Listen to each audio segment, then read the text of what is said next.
everybody what news today. It's not just Friday, it is National Fish and Chip Day today. Yay! Fish and chips. So does that mean we have to? Covered in lovely batter. Sorry. What? What? Is that The song. You've got Fish and chips covered in lovely batter on a lovely summer's day. I can't even know the words to it, but there is a song called Fish and Chips. Well, Okay, I'd say don't give it your day job, but as you ever go on, I can't say that. Does that mean, what I want to know is, does that mean we are all legally bound to have fish and chips? I mean, I'll do it under sufferance, obviously. Me Of too. course. Yeah. Yes, we have to, Yay. I'm afraid. Yes. Well, Oh, I'll lovely. tell you now, girls, the way Yes. to eat fish and chips is Yes.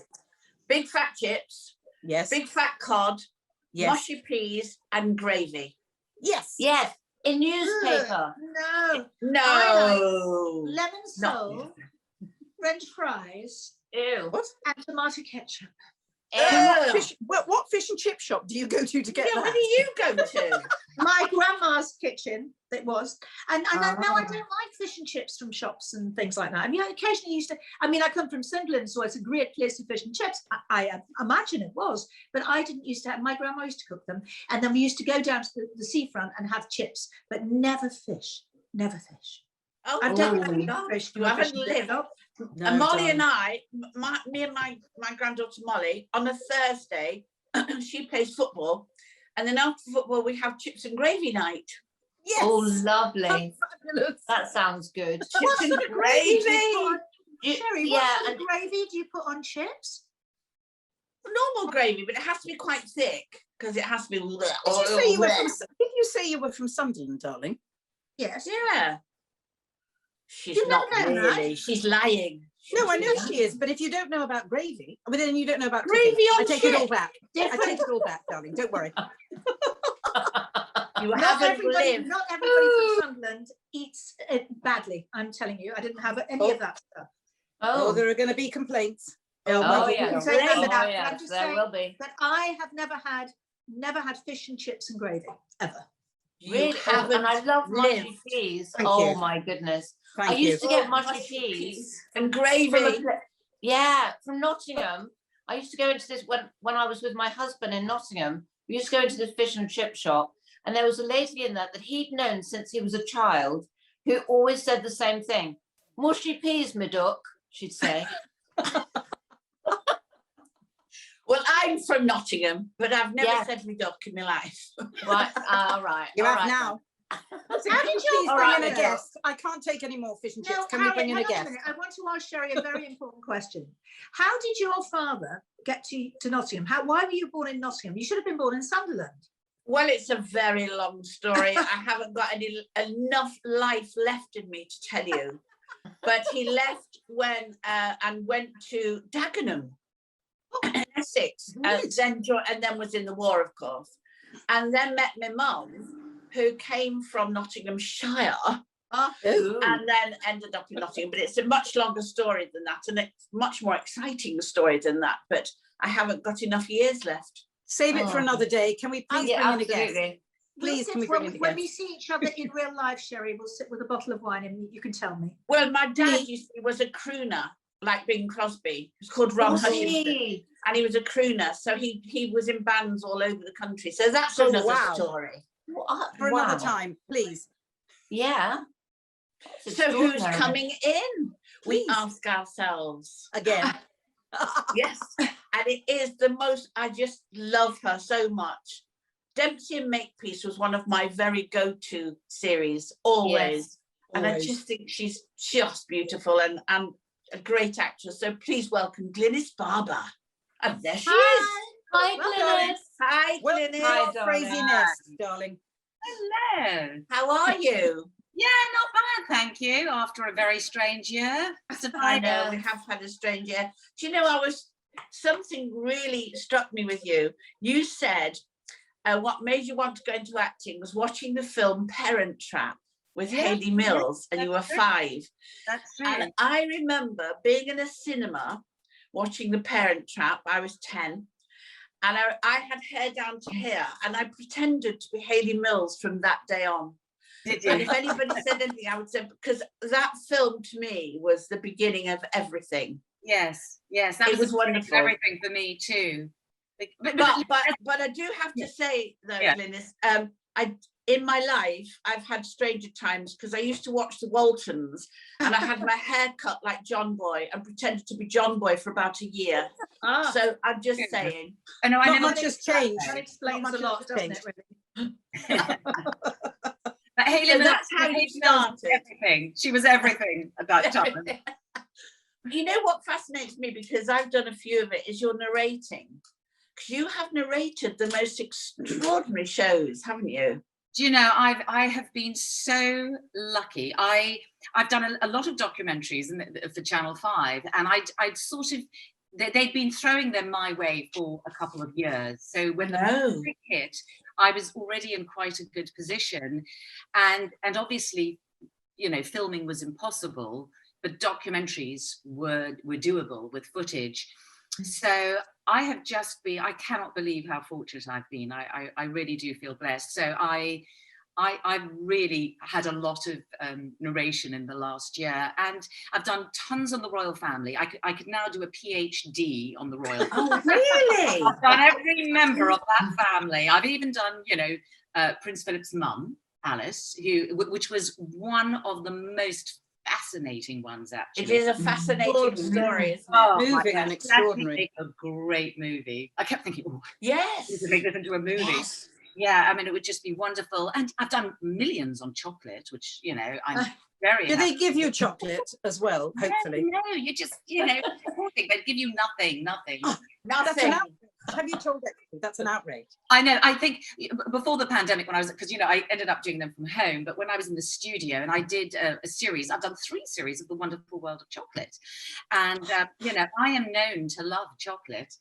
And I went in on the first day with huge expectations of, I just thought the walls would be lined with chocolate. And of course, I was in the recording studio, and I was so crestfallen. The producer felt so bad, he went out and bought me chocolate.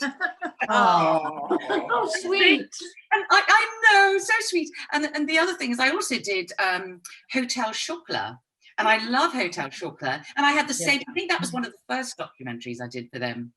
And once again, I naively arrived thinking the studio would be full of chocolate. And once again, I was so crestfallen that when I went to the next one, the producer out of her own pocket had gone to buy it. Darling, you need to have it in your rider. I do. I've got to put Didn't you do The Wonderful World of Cake as well? I did, yes. Yeah. Yes, I did. Yeah, Cake? Cake's good too. Yeah. Did they give you any? No. Well, that was so mean. during the pandemic. So I was at home, Oh, that's you know, recording, which was, you know, that was the other brilliant thing, is that, you know, voiceovers continued, and, you know, technology, and, you know, could do it all from home. So just Brilliant. absolutely amazing. Yeah.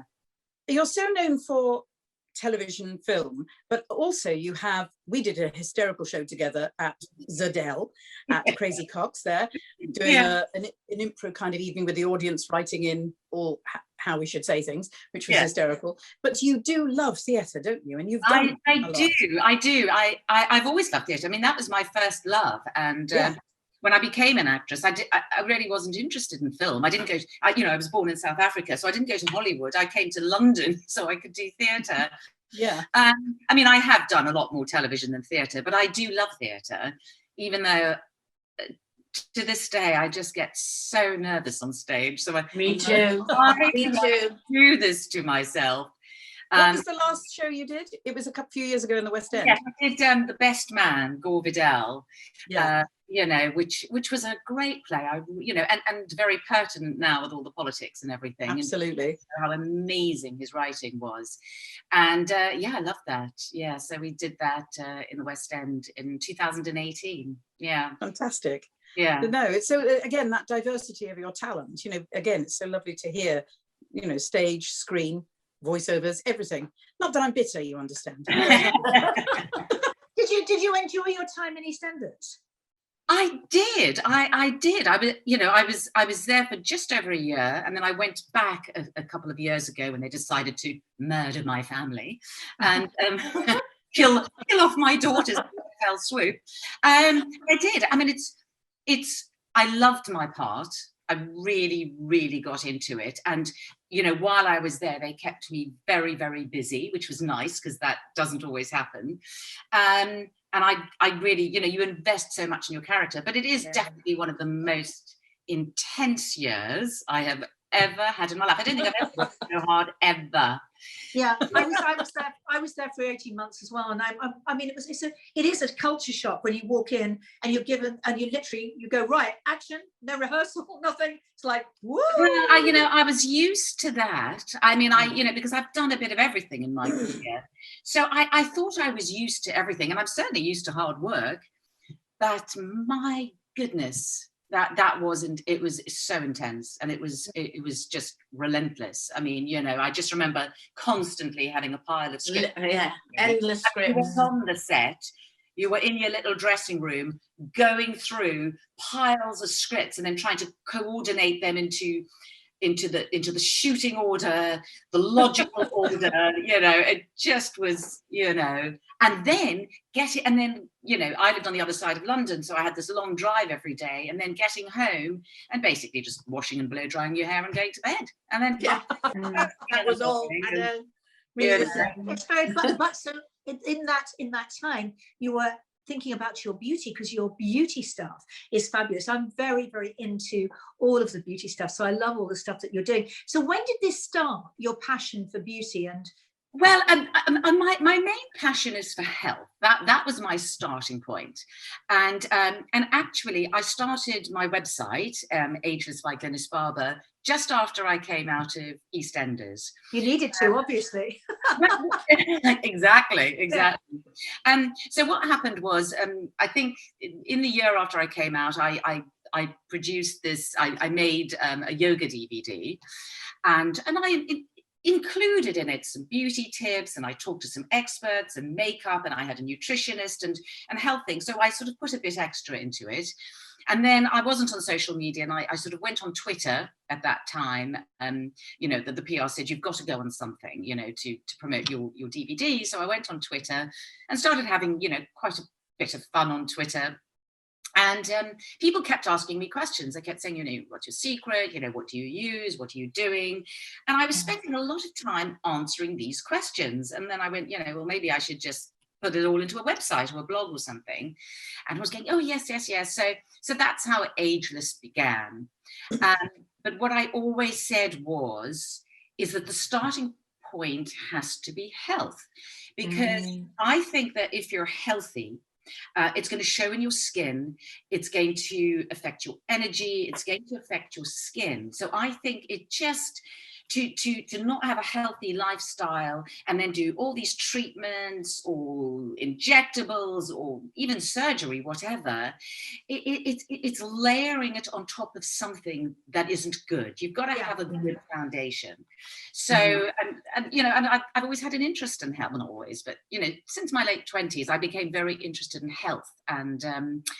And yeah, I just get very excited about it. I like reading about it. So I try to incorporate my philosophy of health, exercise being the starting point. And then from that point, looking at products, looking at treatments, and it's evolved, because I started off with only organic products, and everything had to be natural, which is still my preference. But, you know, we're all aging and things begin to happen. And I go to this place, and Sherry, I know you go there as well, the Harley Street Skin Clinic. And they do too. You go to Yes. I mean, no We one, all have. they do everything. So it's great. Yeah. And they put me, I didn't even want to go, but they put me on something called a Visier machine. What? What's that? Visier machine. What is that? Okay, it's not for the faint-hearted, I'm telling you right now. Wow. It's like a giant microscope that looks at your skin. It's a cross between a microscope and an X-ray machine, and it gives these awful death-like looking pictures of your face. Yes. So depressing, I can't tell you. But there's no line. It's not going to bolster your ego. It just it looks at the depth of your wrinkles. It looks at your pigmentation, it looks at your collagen, it looks at all the red marks, it looks at the bacteria on your skin. Anyway, so, I thought, well, it might probably be quite good, not too bad, for my age, I'm looking quite good. Well, it was the most, my results were not good. They were not No. And it even said that I wasn't cleaning my face properly and I had bacteria on my face. I clean my face religiously. Anyway, the sun damage was awful. The collagen was a joke. I mean, it was a disaster. And the young, gorgeous girl with perfect skin who did the Visi on me, who's one of their skin experts, she said, look, darling, it's all very well at your age using all these lovely natural organic products, but you reach a point where you have to use products with active ingredients. You've got to use the retinols, you've got to use the glycolic acid, and I would just give it to me. Just give it to me right now. So I have literally in the last year expanded my repertoire. Okay, you know what? I'll keep my organic things, but you know what? I'm going to use those things. And I started. I thought, okay, needs must. Yes. And then I went back on the Visia a few times after using the products, and I can't tell you the difference. How amazing! Phenomenal. How amazing to have that choice to look on that machine and to have that help. And do you know when to you can go along and get a free consultation on it? I kept saying to it, I don't know if anyone you can go in and do it for nothing. Amazing. Oh my God, amazing. That's amazing. Yeah. You do have sort of like 5 or 10 tips on your podcast that you go, right, here's where to start. Well, and it's not a podcast, so it's a website, and then I've newly launched a YouTube channel. So just in the last few weeks, which is it's just great because I don't know what took me so long, because it lent, I can talk about things and I can interview people. And in fact, I interviewed Dr. Khan from the clinic as well. I've got some great interviews with him. Yeah, brilliant. So this is the entire website is dedicated to this, and it's my number one tip is exercise. And I know that seems quite boring and what's that got to do, but I always say, and anyone who knows my website go, oh, you're not going to say this again, Glynis, are you? But yes, I am. It's the closest thing there is to an anti-aging pill. It really when you say exercise, what are you actually saying? Sherry, I'm saying get off your ass, girl. Get off your That ass. kind of exercise. You look a little alarmed, Sherry. Do you not exercise at all? Well, I've got a chihuahua. No. So that's a no then. You need something with lots of legs. No, actually, walking is one of the best exercises there is. So, because some people, I've always been an active person. So I've always been either just running around or going to the gym or doing yoga, or just, as a child, I just was outside playing, just literally playing and running non-stop. So I've always been an active person, and it's more difficult for me not to be active than it is the opposite. Yeah. But I know that it's not like that for everybody, and for some people, just going to the gym is just a fate worse than death. And or people. And I think if you get to our sort of age and you've never done exercise, you do have to be careful, but it's never, never, never too late.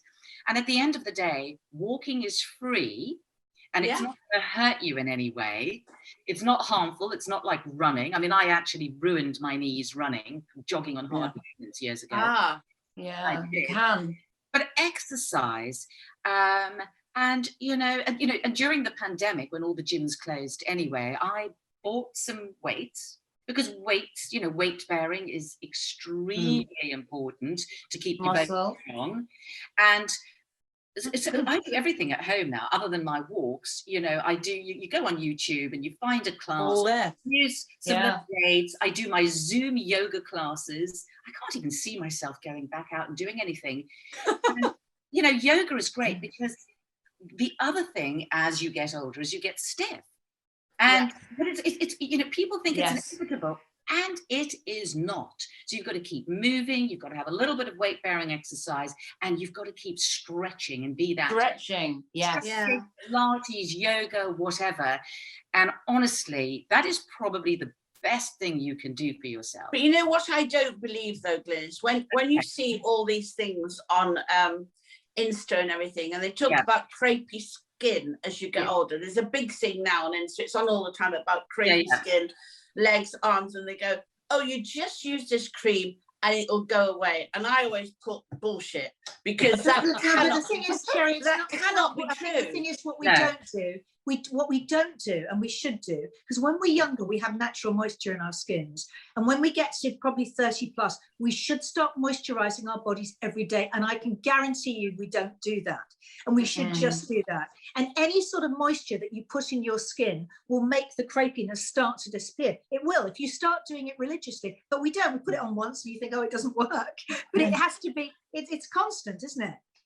And it very much depends what kind of creams you use. I mean, I'm not a huge lover of moisturizer, because that is, the molecules are very big and it just stays on top of your skin. And what's far more effective, if you really want to nourish the underneath layers of your skin, are serums and oils, because they have much smaller molecules and they go deeper. So I'm a serum girl. No, we're talking about crepey arms, though. Arms. Yeah, well, that is true. I mean, I do like a body oil, but that's the one place I will use a moisturizer. And it's very true, Debbie, because the one place that I have neglected is my décolleté. Yeah, me too. I mean, you know, I put it on here, but I don't put anything here. And as you know, I mean, this is the first place really that ages in a woman, isn't it? It's ridiculous, because apparently in France, all the other places, they say from the nipples up, you should start using day cream. Wow. I'm there now. I found one, and what do you use? Well, I have now discovered something fantastic, and it's by Neostrata, and I think it's triple firming neck cream. I have found a few actually. I found a really lovely. I'm writing this down. Yeah. Is it all on your? Is that on your website? Yes, I did it on my website, the neck and décolleté. So that is there. Fab. But it's from between your breasts up there, and I do it every evening. Honestly, I couldn't, within a couple of weeks, there was a visible difference. Oh, wow. I thought it was too late now. It's too late. I've left it. Yes. And I've done a little video, which I'll be putting up in a couple of weeks. Oh, Glynis, food also is really important, because so many people have been drinking a lot through lockdown, eating the wrong food. And, you know, I've seen a lot of people actually just blown up and got really big. Their skin's terrible. I mean, I've really tried not to drink. But it's difficult, isn't it, when you're sort of at home? I was there as well. I mean, I felt through, you know, I put on some weight in during lockdown as well, because, you know, we're at home, we're deprived of so many things. Yes. And of course, the first thing you want is a carb, you know. You want sugar, and alcohol is relaxing and it feels like entertainment. So, you know, you're gonna so I mean, I was there as well. But then here's the danger, and this would be my advice to everybody. You know, you're not alone, and you mustn't think badly of yourself if you have eaten and drunk a lot during lockdown. You know, we were under extraordinary circumstances with incredible amounts of stress and, you know, from the minor, you know, to the most tragic. So we've all had a lot of stuff to deal with. So I would just say, don't be hard on yourself. Don't give yourself a hard time. But what I would say is, okay, now it's been a year. So if your skin is suffering, if you've put on weight, and also, I don't know about you, but I find if I do drink too much or if I don't eat good foods, I don't feel that well. I'm very sensitive to bad foods because I do eat quite healthily. Yeah. It makes me feel very out of sorts. Yeah. And because I'm so into health, I like to have a lot of energy and I like to feel good. Yeah, absolutely. So if you're going to eat a lot of sugar, if you're going to graze through the day, if you're going to have a lot of alcohol, if you're going to eat a lot of processed foods, there is a lot of stuff. Your body is having to deal with a lot of stuff. Yeah. And digestion alone is incredibly tiring. Absolutely. So what it's going to do is it's going to sap your energy. All those things you're eating, you think, oh, I'm tired, I better have some sugar, you know, I better have this. That. No, Yeah. it is Yes. actually going to, in the long run, it's going to sap your energy. Mm. So I would say, especially if you've had a weight gain that is worrying you, if you're not happy about your weight gain, then I would say now is the time to take hold of it. Because as we come out of lockdown, and it's been a year, if you allow it to continue and you continue to eat and drink like you did in lockdown, Yes. that is a slippery slope. Yeah. I agree. And also, Now, Glynis, didn't you? We need to change because we're coming out Yeah. of lockdown. So, you know, to get the energy back, to get our glowing skin. Yeah. And Yes. you can't outrun a bad diet. You felt that the fat burning was better than the sugar, so that actually to change diet is quite good at this point, isn't it? Well, yes, because you know, you want to get into fat burning mode. That's what you want your body to do. And one of the Yeah. best things you can do to do that is to stop snacking between meals, leave 5 hours between meals, and then you will go into fat burning naturally. And the other thing is, people think that fat makes you fat, but healthy fats, which are olive oil, avocado oil, Yeah. ghee, coconut oil, and even butter, those are healthy fats, and they will actually help you burn fat. Ooh. That's amazing. You don't want to go absolutely mad, but using those oils, ditch the vegetable oils. They are toxic. Yeah. You Oh, are an fab- inspiration. I You mean, really really are. life Glynis, changing. that is Thank you fabulous. so much. Oh, Thank it's a you, darling. And pleasure. It was a and you lovely- tell us, how do we find you? Tell us how My we find you. agents by glynisbarber.com is the website. And please, everybody subscribe to the new YouTube channel, which Yes, is we also will. Agents by Glynis We Barber. will. Thank you, Thank you. darling. And Thank you, darling. Glynis. Glynis, will you come Very back much and to see talk us to soon, you. please? Will you see us come back and see us I'd soon? love to. I'd absolutely Thank you. love to. Great. Thank you. More tips. More tips. Yes, please. Yeah, It's been a absolutely. delight. Thank Okay. you. Thanks. Thank you, darling. Thank you, Thanks, Glynis. darling. Thank you. See Bye. you soon. Bye-bye. Bye. Well, I'm going straight to her website, straight onto YouTube. Me That is too. amazing. Oh, It's Yeah. you know, it's well-being and beauty. It's fabulous, Yeah. isn't it? The Yeah, combination. amazing. She's Now- so now, inspirational. What is happening on Monday? Caroline Lesher from the Rock Choir, who's doing amazing stuff with music and helping so many people, is going to be Amazing. talking to us, and she's Oh. very interesting. And also the lovely Mike Simpkins book club. Oh, yes. I wonder what he's been reading this month. I know. Brilliant. Fascinating. Lovely. Can't It's going to be amazing. See you Monday. See you See Monday. you Monday, Have a great girls. weekend. Bye.